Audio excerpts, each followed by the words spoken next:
Salutations peuple de YouTube. Aujourd'hui on est samedi le 21 juin, donc c'est la fête de l'Ita, le solstice d'été. Et je vous retrouve chez Sylvester.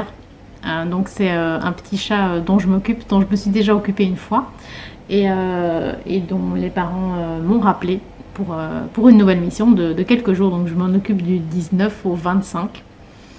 Et j'ai pas encore eu l'occasion de tourner une vidéo parce que j'ai pas trop eu le temps les 2 jours précédents, mais donc je le fais aujourd'hui. J'ai eu du mal à commencer cette vidéo parce que genre ça fait déjà 2 heures que je suis ici et j'ai eu tellement d'appels pour la Ligue, donc la Ligue de protection des oiseaux, puisque je suis bénévole au centre de soins pour la faune sauvage de Bruxelles. Et le samedi, je prends les appels toute la journée, donc de 9h le matin à 22h. Donc en haute saison, comme maintenant, c'est beaucoup de boulot. Et j'ai juste pas encore eu le temps de tourner. Mais me voici. Je vous retrouve avec un Monster Punch.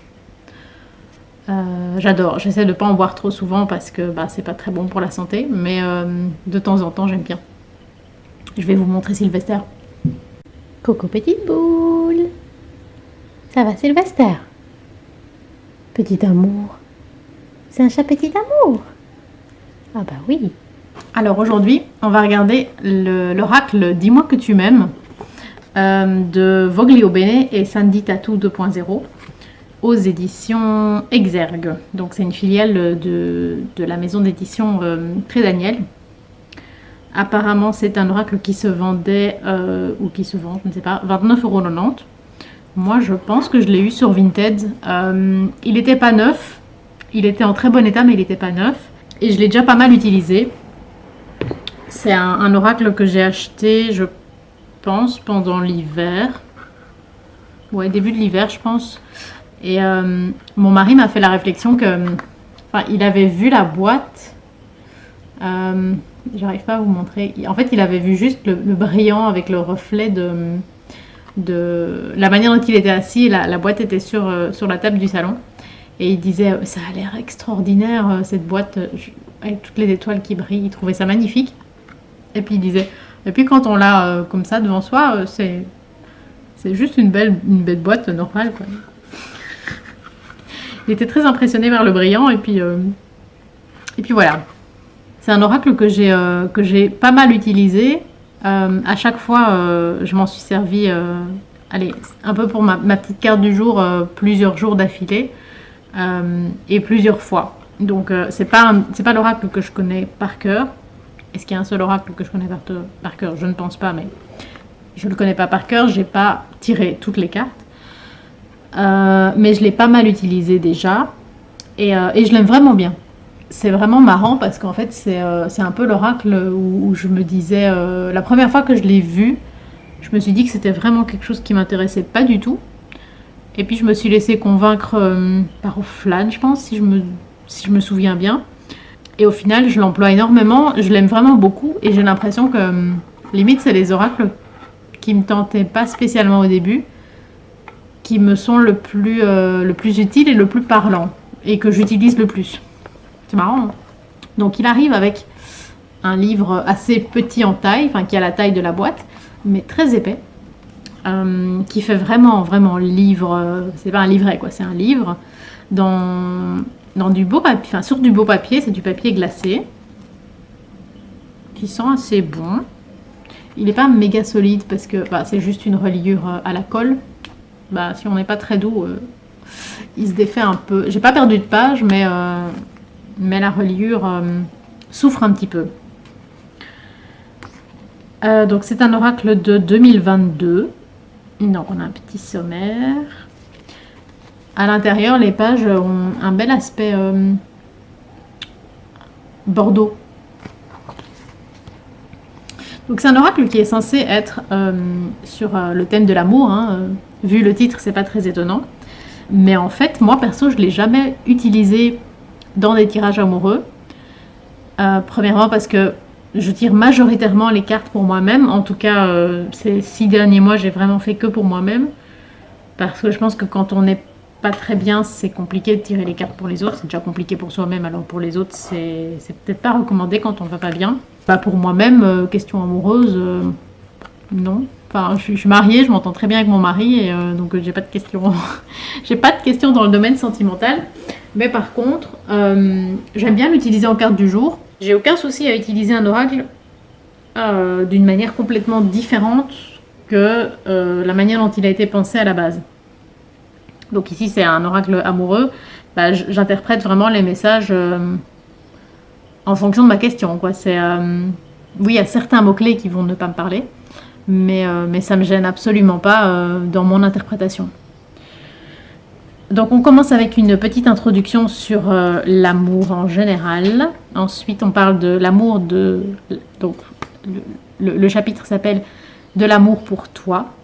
Et on nous dit « L'oracle Dis-moi que tu m'aimes se doit d'être un outil divinatoire, intuitif, inspiré et inspirant pour t'apporter et diffuser de l'amour pour toi. » Donc il y a clairement une dimension divinatoire.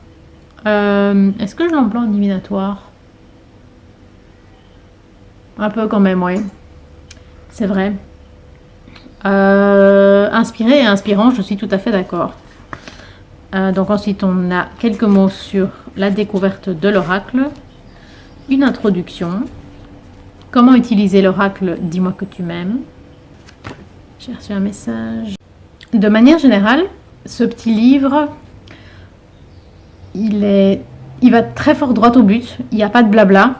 Il y a à chaque fois que quelques phrases pour chaque sujet, pour chaque développement, mais je trouve que c'est vraiment bien résumé, et je me suis jamais dit « Ah, c'est tout ce qu'on a à me dire ».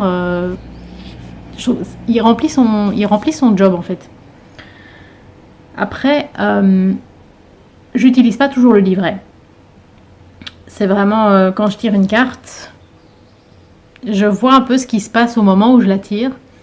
Et y a des fois où je me base uniquement sur l'illustration ou sur les mots-clés.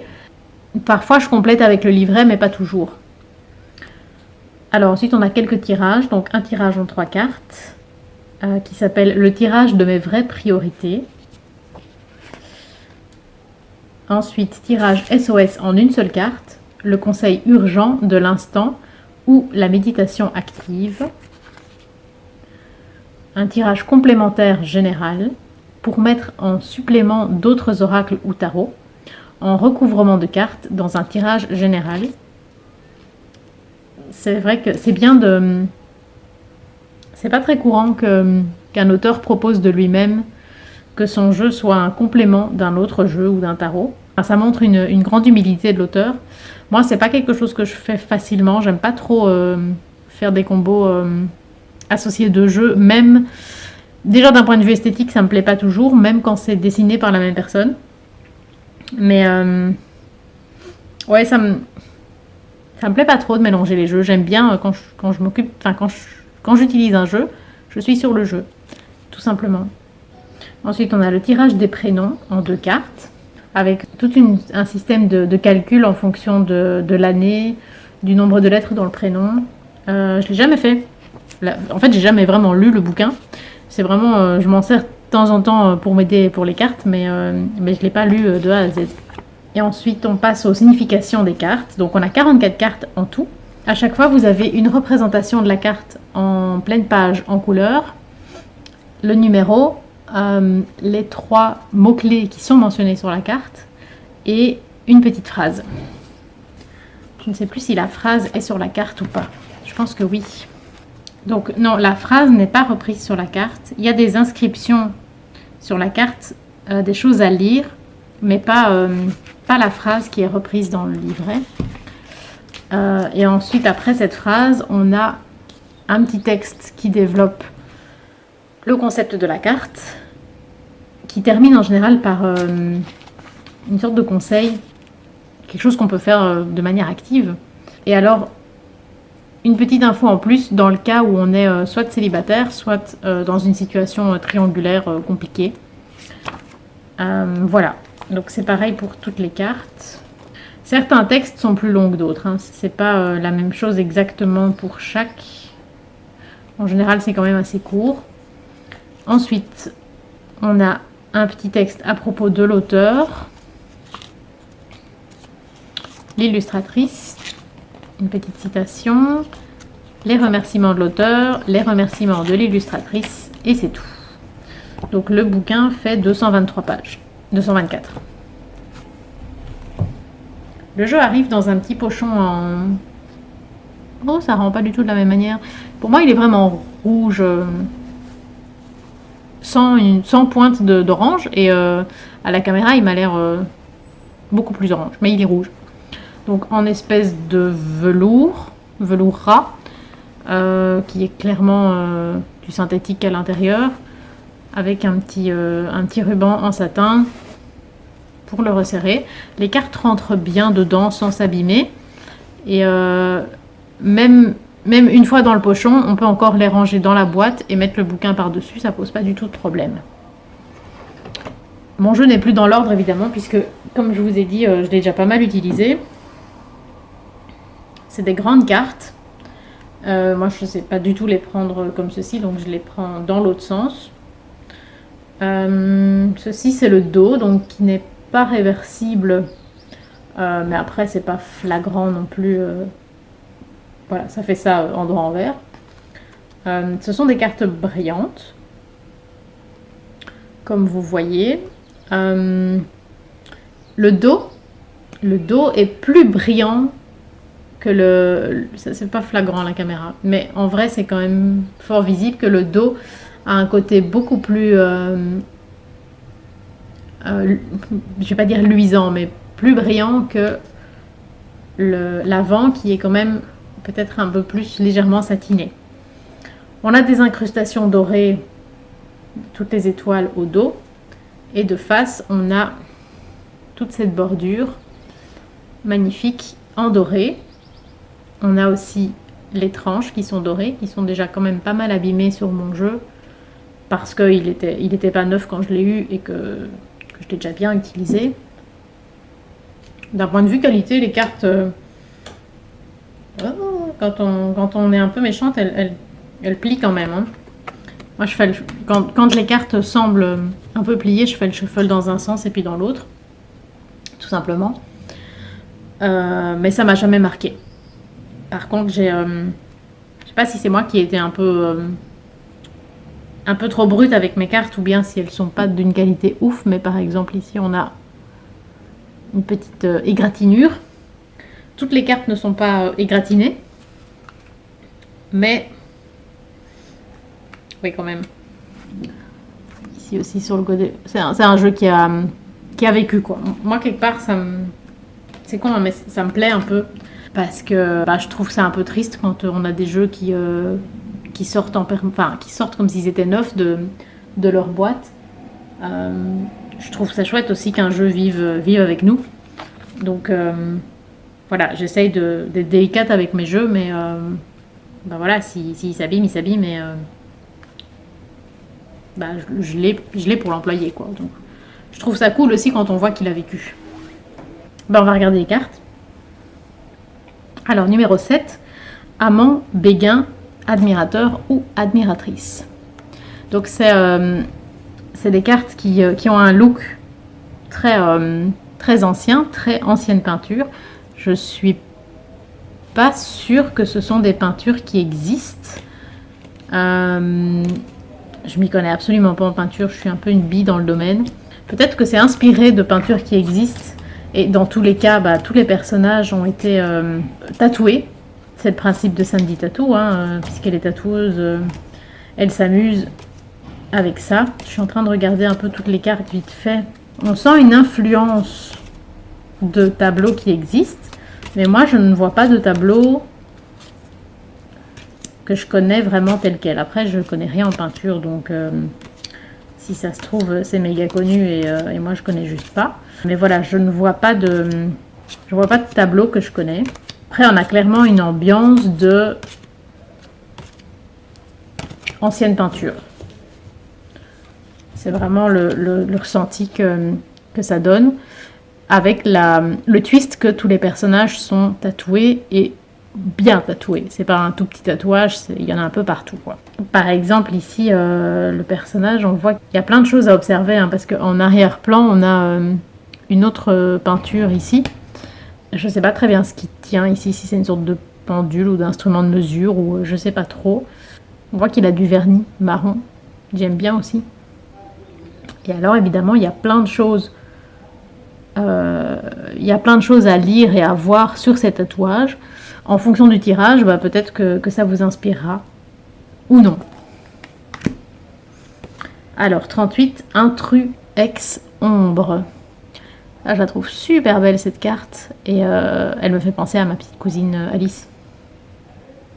Elle tombera jamais sur cette vidéo, hein, mais je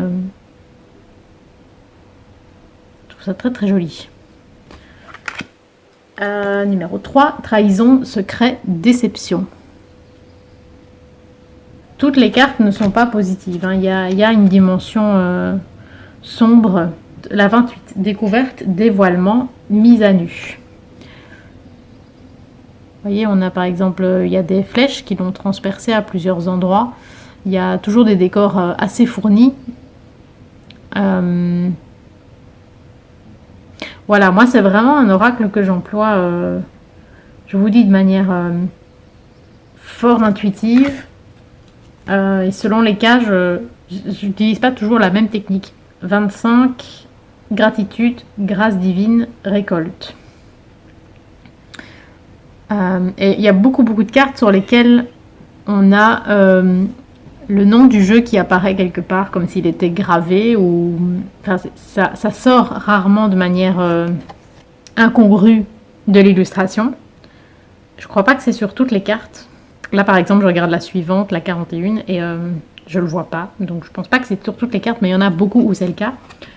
Et la mise en page est assez spéciale aussi parce que par exemple là on voit clairement qu'il y a une phrase à lire. Mais le numéro est par-dessus. Donc on la devine, mais on ne sait pas la lire complètement. Ça me donne un peu l'idée d'un esprit punk, du truc pas complètement... allez, c'est pas que c'est pas maîtrisé, mais parce que c'est clairement fait exprès. Clairement pas conventionnel. Donc 41, pardon, libération, réconciliation. C'est rigolo, ici au-dessus de sa tête, il y a écrit « I'm sexy and I know it ». Ici aussi, hein, on a le personnage est transpercé à plusieurs endroits, donc il y a pas mal de détails qui rappellent des choses douloureuses, ce qui peut avoir une logique aussi avec l'ambiance du tatouage, hein, puisque quelque part c'est une souffrance légère, mais une souffrance physique qui peut libérer. 27, optimisme, accueil, ouverture. Vous voyez, ici, il y a de nouveau le nom de l'oracle et une phrase. Il y a énormément de fleurs de manière générale et pas mal de papillons ou de mythes. 32, enchantement, sérénade, minauderie. Et clairement de la nudité, hein, mais bon, dans l'univers du tatouage, ça paraît un peu logique aussi. 10, chute, motus, silence. Vous voyez, c'est quand même une ambiance un peu divinatoire. Après, on peut tout à fait l'utiliser en guidance, en conseil. L'un n'empêche vraiment pas l'autre. Alors, 40, paranoïa, folie, tracas. Je trouve qu'il y a beaucoup d'élégance, mais toujours avec un twist un peu punk, enfin pas punk, mais un esprit punk, un twist un peu rock'n'roll. Bah, ici, évidemment, avec le maquillage de clown, ça donne un décalage. Hein. C'est pas tous les jours qu'on voit comme une sorte de peinture ancienne avec un maquillage comme ça. Vous voyez, de nouveau, il y a des papillons un peu partout. 31, futur, anticipation, préparation. Par exemple, ici, je pense que ça peut aussi évoquer, par exemple, l'abondance.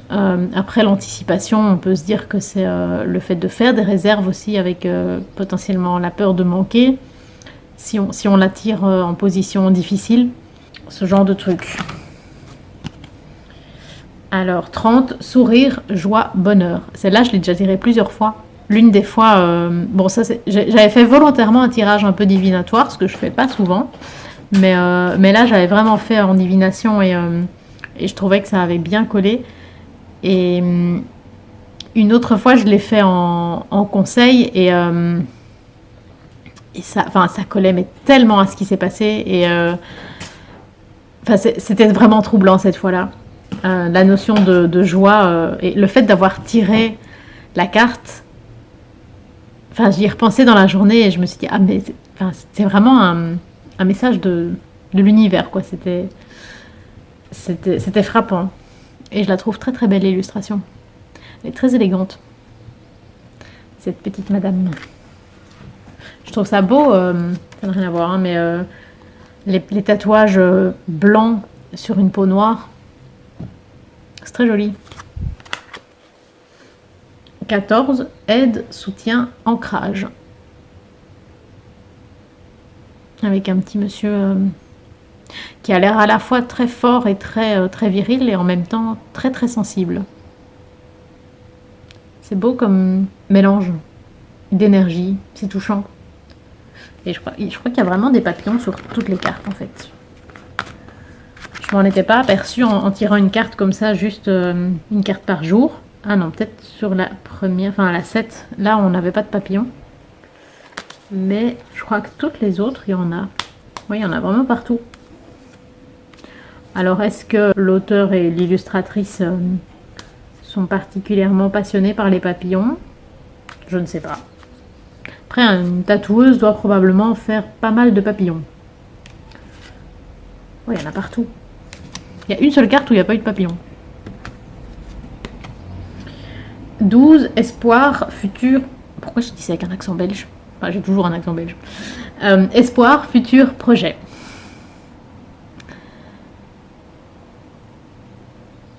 C'est très beau, je trouve. Un peu désolé. Allez. La carte s'appelle Espoir et ce que je vois, moi, mon feeling, c'est de voir quelqu'un, ok, qui garde de l'espoir, mais dans une situation un peu désespérée. C'est vraiment ce que ça m'évoque, le décor par rapport au personnage et à son expression. Ça m'évoque la Louisiane aussi. Je ne sais pas pourquoi, parce qu'on voit des montagnes, donc ça ne devrait pas, mais c'est à ça que j'ai pensé. Il y a une phrase qui dit « Moi, j'ai besoin d'espoir, sinon je ne suis rien ». C'est beau. Il y a une petite phrase qui disait que c'était un oracle inspiré et inspirant. Et c'est vraiment le cas. C'est pas une phrase pour faire semblant. Donc 34, bienveillance, respect, fidélité. Et alors il y a une phrase qui dit « Prends garde sous mon sein la grenade ». Est-ce que c'est pas une phrase, j'ai déjà entendu ça, historique, de l'histoire de France, non? J'y connais rien. Vous allez me dire dans les commentaires, mais si, enfin, c'est évident. Dites-moi. Elle est très belle en tout cas. En 15, nous avons le couple, le duo et l'union. Avec deux beaux oiseaux et toutes des fleurs et des papillons, comme d'habitude. En 17, l'intimité, le rêve, l'intuition. Ça m'évoque aussi la pudeur. 18, abondance, oui, récolte. Donc voilà, il n'y a pas une carte qui ne représente que le oui, mais cette carte-là, clairement, vous mentionne que la réponse, c'est oui. On a une carte pour l'abondance, donc clairement, l'autre carte où j'avais parlé d'abondance, c'est pas spécialement l'idée que c'est ça que ça représente. Alors moi, c'est ça que ça m'évoque.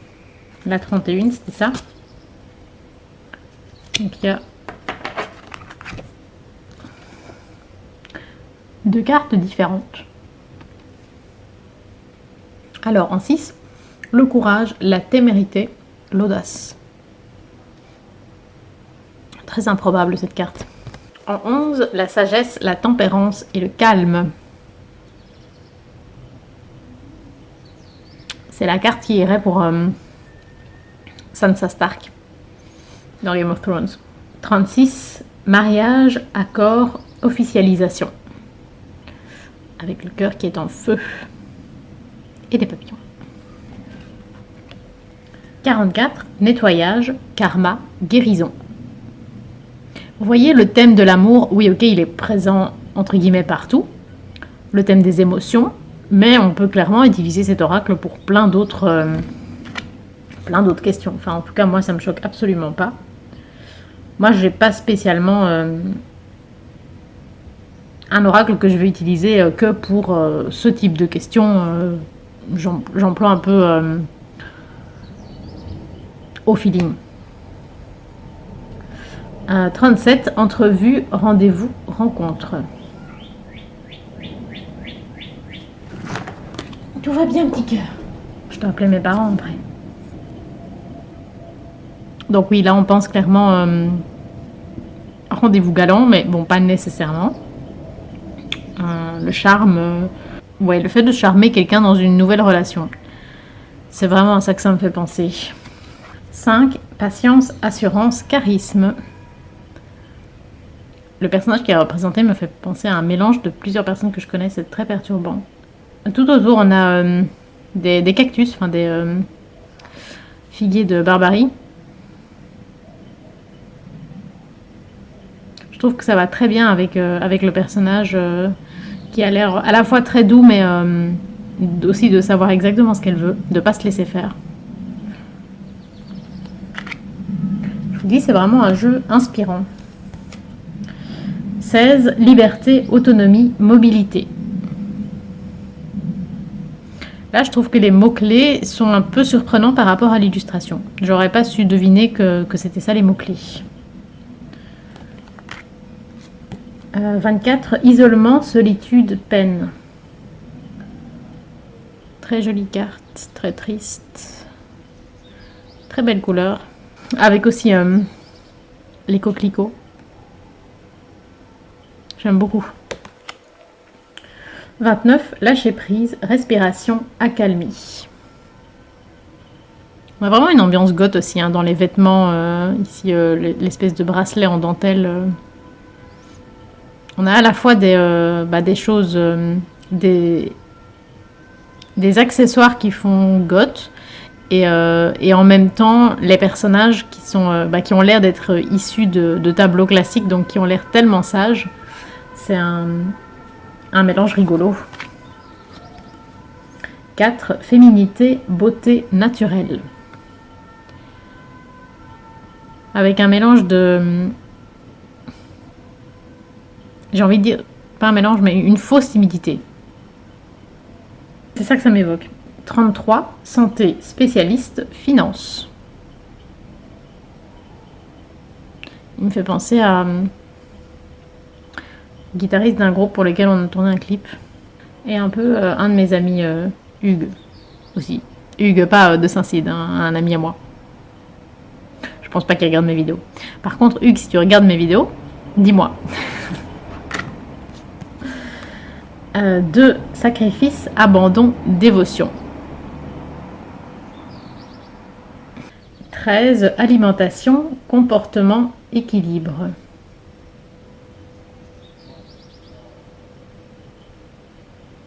22, nouveauté, départ, création. Et on a la petite phrase qui dit elle tient le monde dans ses mains.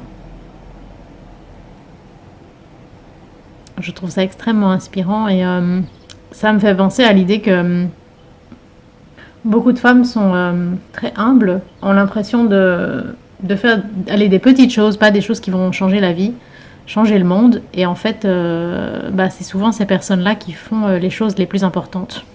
Il y a des hommes aussi, évidemment, mais j'ai l'impression que c'est fort quelque chose du côté féminin.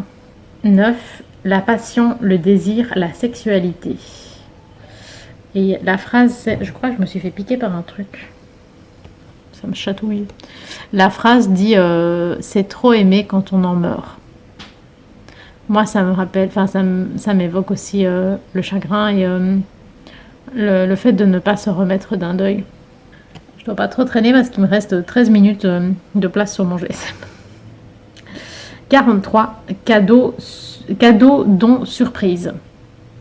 Et c'est l'illustration qu'ils ont choisie pour le jeu sur la boîte. Et quand je l'ai tiré, moi je l'ai quand même fort relié au 3 d'épée. Avec le cœur qui porte cette espèce de couronne d'épines. Voilà, la dimension du 3 d'épée revenait vraiment dans la carte. 26, correspondance, message, lettre. Carte qui me fait un peu penser au style de Flamme, aux choses qu'elle aime bien, j'ai l'impression. Au Flamme, tu me diras si tu vois cette vidéo. 23, séparation, non, fin.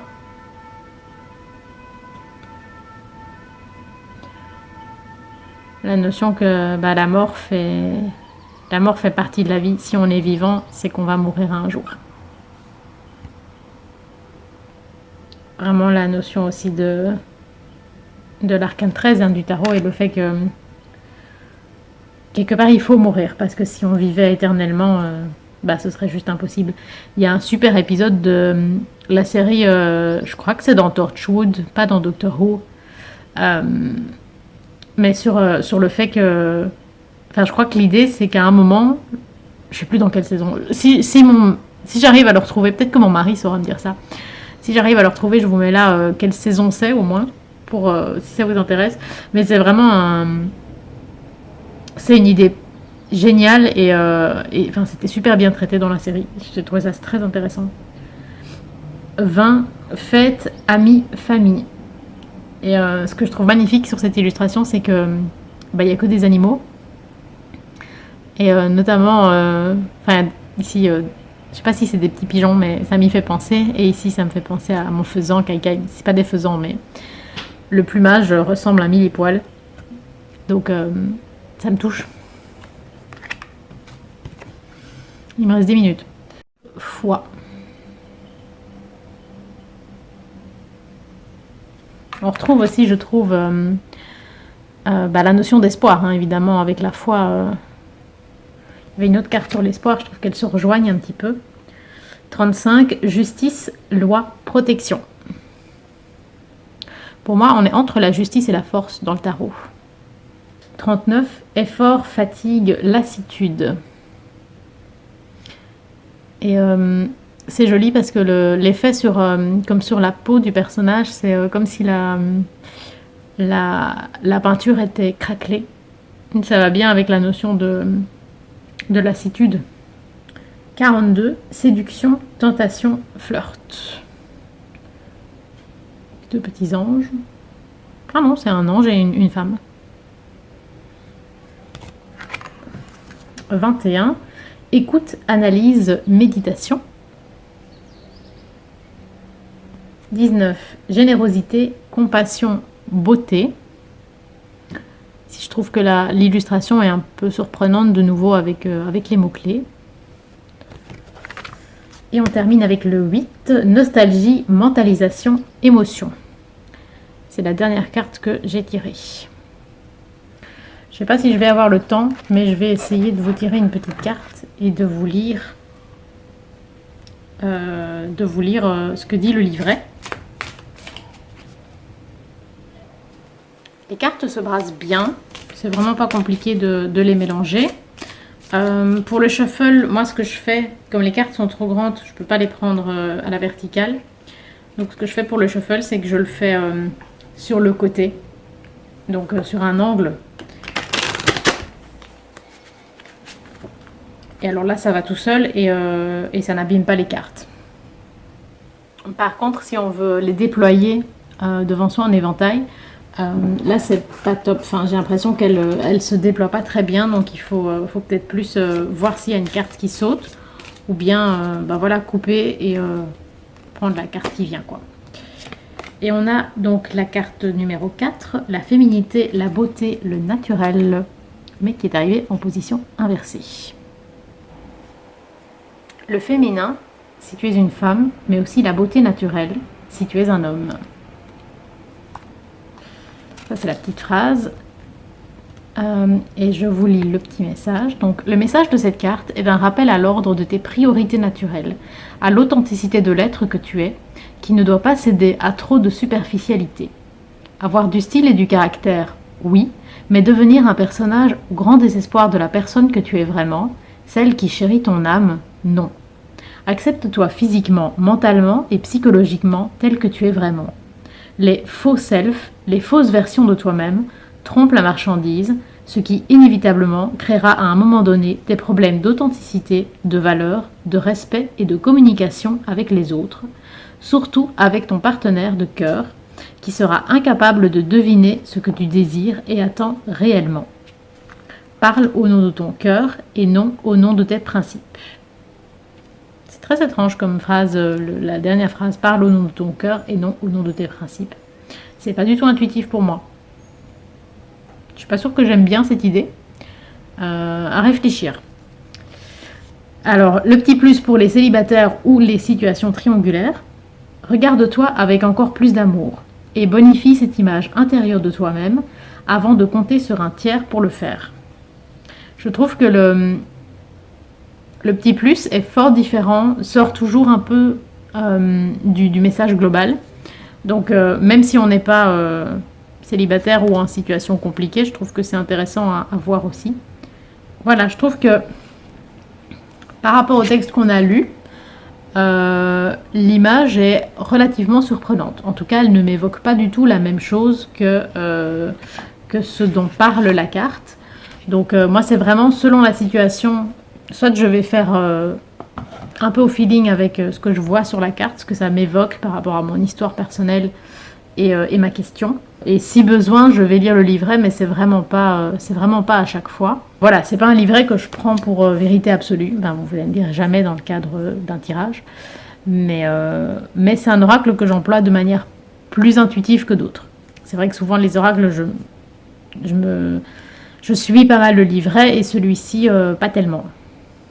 Donc voilà. J'espère que cette petite présentation vous aura plu. Dites-moi si vous... Enfin oui, vous connaissez le jeu, il est méga connu.